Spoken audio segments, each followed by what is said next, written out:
Para saudara dan saudari yang Tuhan cintai, dari Tondok Lepengambulan, Tanah Matarik Alo, saya kembali menemui para saudara dan saudari sekalian lewat renungan harian dari Paroki Santo Petrus dan Paulus Sargapura, edisi hari Selasa, tanggal 26 Juli 2022.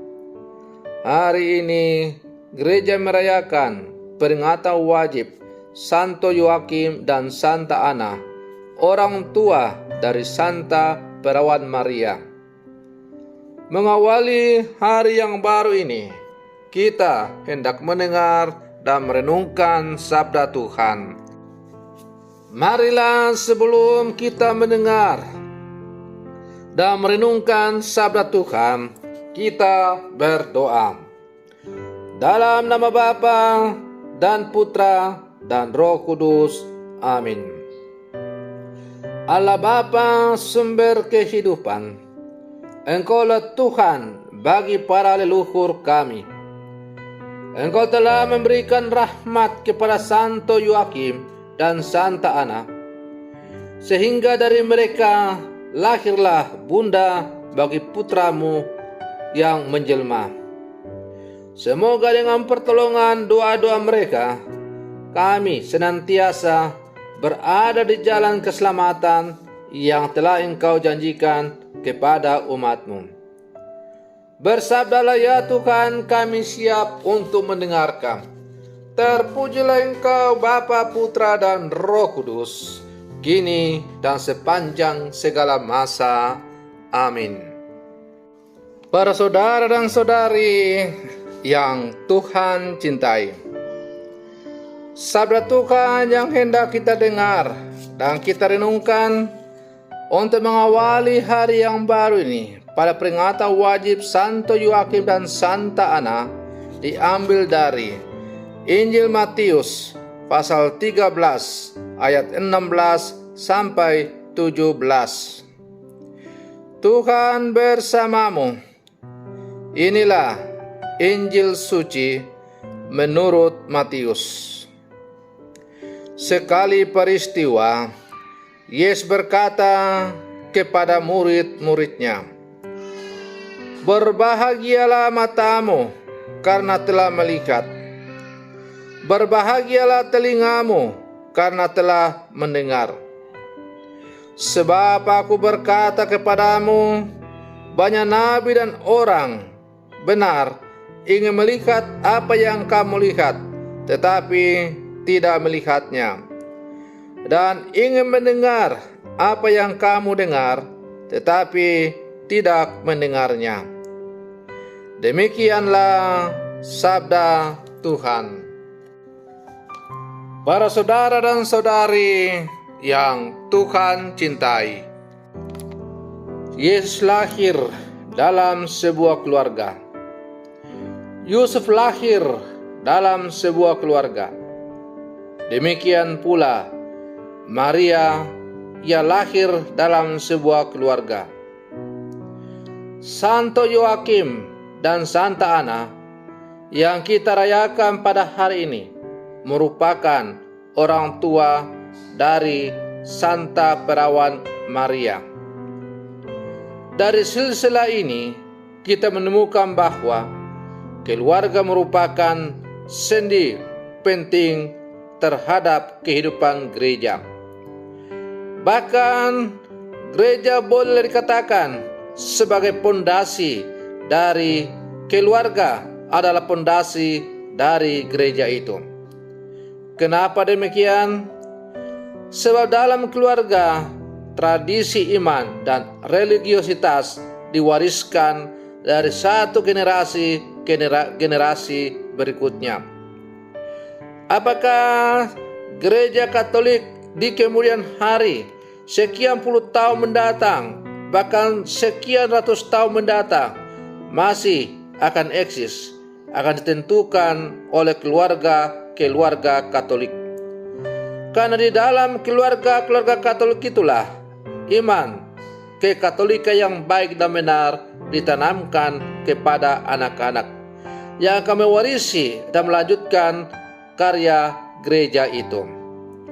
Para saudara dan saudari yang Tuhan cintai, karena itu perkawinan dan keluarga merupakan suatu panggilan mulia dan wahana pengudusan diri yang dikukuhkan oleh gereja sebagai sakramen. Di dalam kitab suci, kita sering menemukan relasi Allah dengan umatnya diibaratkan sebagai relasi antara seorang suami dan seorang istri. Hubungan kasih suami istri yang tulus dan ditandai kesetiaan mengejawantahkan kasih ilahi kepada manusia. Para saudara dan saudari yang Tuhan cintai, menjaga keutuhan panggilan hidup berkeluarga, menjaga keutuhan keluarga Katolik di zaman revolusi informasi ini bukanlah perkara mudah. Media sosial seperti Facebook, Instagram, WA, dan lain-lain memungkinkan kita bertemu kembali dengan kawan-kawan lama dan kadang kali menawarkan godaan yang dapat menggoyahkan keutuhan perkawinan yang telah sekian lama dibangun. Tentu tiap keluarga memiliki kompleksitas problem yang berbeda-beda, dari problem finansial sampai problem relasional. Dalam seruan apostolik Amoris Laetitia, sukacita kasih, Paus Fransiskus mengingatkan, tak ada keluarga yang jatuh dari langit dan kondisinya sempurna. Sebaliknya, semua keluarga membutuhkan waktu untuk terus-menerus tumbuh dan menjadi dewasa dalam kemampuan mereka mencintai satu sama lain.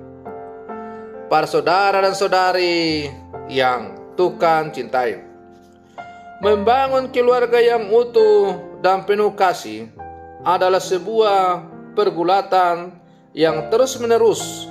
Dan justru karena itulah membangun keluarga dapat menjadi sarana pengudusan diri. Dalam buku Amoris Laetitia atau sukacita kasih, Paus berpesan, jika kita terus belajar mengatakan sorry, saya salah, dan minta maaf, kiranya perkawinan dapat bertahan. Injil hari ini menekankan aspek berbahagia karena kita bisa melihat dan mendengar Allah yang hadir dalam hidup kita secara pribadi dan di dalam relasi kita di dalam keluarga. Di dalam segala sesuatu yang kita alami, baik suka dan duka, hendaklah mata dan telinga kita tertuju pada Allah. Jika demikian, kita akan menjadi orang yang berbahagia. Keluarga beriman adalah keluarga yang berbahagia karena menempatkan kasih Allah sebagai dasar hidup berkeluarga. Para saudara dan saudari yang Tuhan cintai, maka keluarga Santo Yoakim dan Santa Ana, orang tua yang melahirkan Bunda Maria, Bunda Penyelamat kita, kiranya dapat menjadi contoh teladan bagi keluarga Katolik. Santo Yoakim dan Santa Ana adalah sosok seorang bapak keluarga dan ibu keluarga yang selalu menggantungkan seluruh hidupnya mengandalkan Tuhan dalam seluruh kehidupannya. Walaupun mereka sudah tua dan belum dikaruniai seorang anak, tapi mereka tidak putus asa. Mereka terus menggantungkan harapan pada Allah, bahwa pada saatnya Tuhan pasti akan memberikan yang terbaik.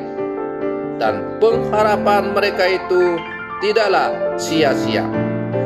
Allah kemudian mengaruniakan mereka di usia mereka yang sudah tua seorang putri yang nantinya akan melahirkan sang penyelamat, yaitu Bunda Maria.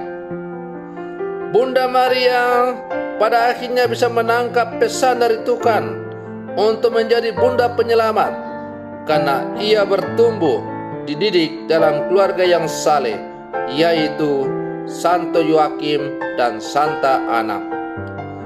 Para saudara dan saudari yang Tuhan cintai, maka pada pesta Santo Yoakim dan Santa Ana ini, saya mengingatkan setiap keluarga Katolik di mana saja saudara-saudari berada, secara khusus di paroki Argapura, bahwa panggilan kalian sebagai seorang bapa dan ibu rumah tangga adalah sungguh-sungguh suci dan mulia. Allah memanggil kalian untuk menjadi rekan sekerjanya, meneruskan kehidupan di muka bumi ini. Di dalam keluarga itulah anak-anak yang Tuhan anugerahkan kepada kalian dididik dan dibesarkan dalam tradisi iman kekatolikan yang baik dan benar. Maka apakah gereja Katolik masih akan eksis di kemudian hari tidak ditentukan oleh para pemimpin-pemimpin gereja, pastor, uskup, guru agama, dan sebagainya, tetapi ditentukan oleh keluarga Katolik.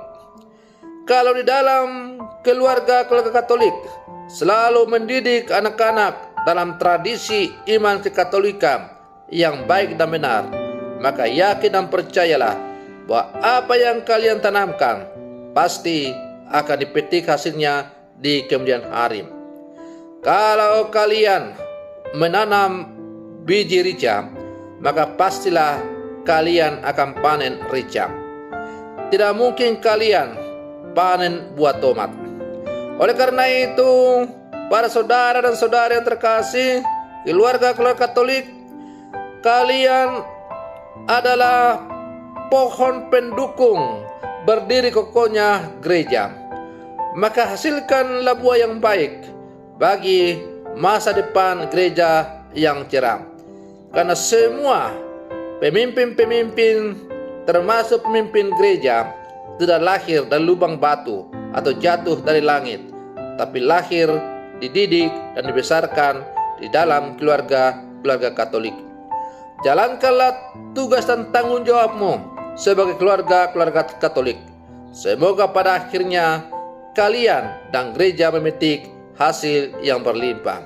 Semoga demikian. Selamat pagi. Tuhan Yesus memberkati.